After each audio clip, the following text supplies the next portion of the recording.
Once upon a time, a man and a woman got married and started living together. When she was about 2 or 3 months pregnant, he was called to the palace to serve in the army. He left his pregnant wife and went there. When she gave birth to a daughter, they sent him a message with the good news. A day came when the grown-up sons of the warriors in the military camp came to replace their fathers in the camp. But because Ndabaga's father had only given birth to a daughter, he did not go home. Ndabaga grew up doing chores for girls and also for boys.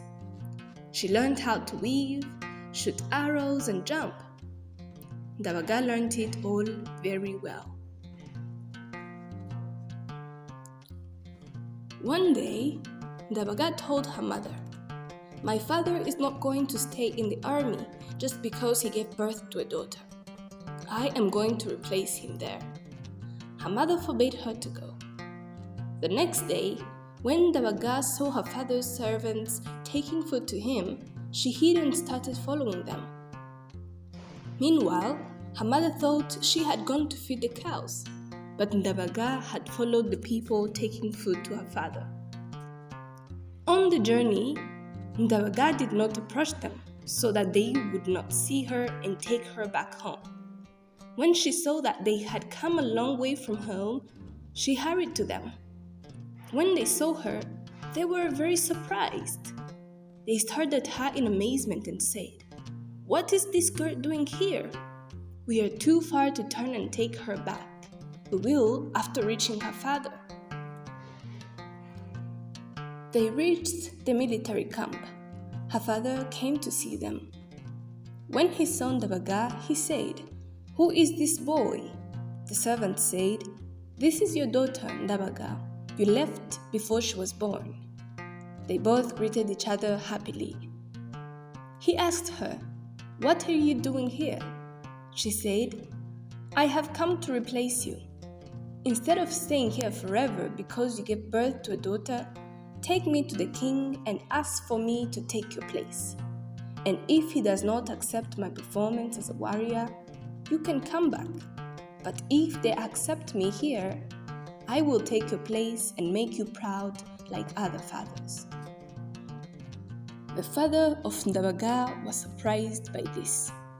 In the morning, he took her to the king, who said, "Since you now have a son to replace you, you can go home." Ndabaga was put in the army. She excelled in jumping, archery, and guhamiriza. But when warriors were celebrating at the palace, Ndabaga would go to see the king's sisters. They washed together and weaved together, learning different colors from each other.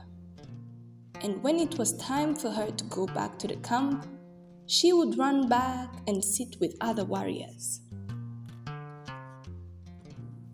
One day, the king's advisors went to him and said, "Your Majesty, the son of the old warrior is always with your sisters." The king replied, "I know that you don't like him because he is better than you. You are just jealous of him."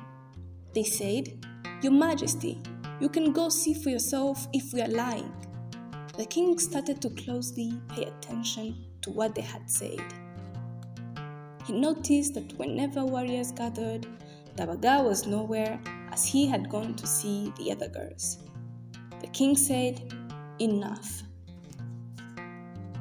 So, the king sent for Ndabaga to be brought tied up to his palace. The king said, "My judgment has been made. You are going to be punished as an example so that nobody shall ever do what you have done." Then Ndabaga said, "Your Majesty, please send everybody out and let me say something to you. I will accept your punishment." The king said, "That can be done."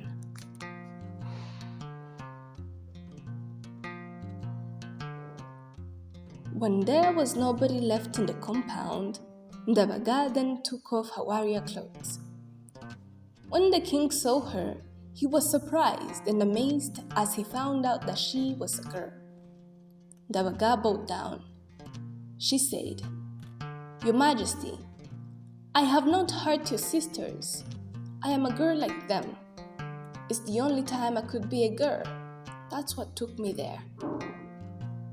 Ndabaga told him that her father had only given birth to a daughter, and because of that, he was going to grow old while still in the army. Ndabaga said, I learned guhamiriza, how to jump, use a spear. I did all this to get my father out of the camp so that he may go home and rest.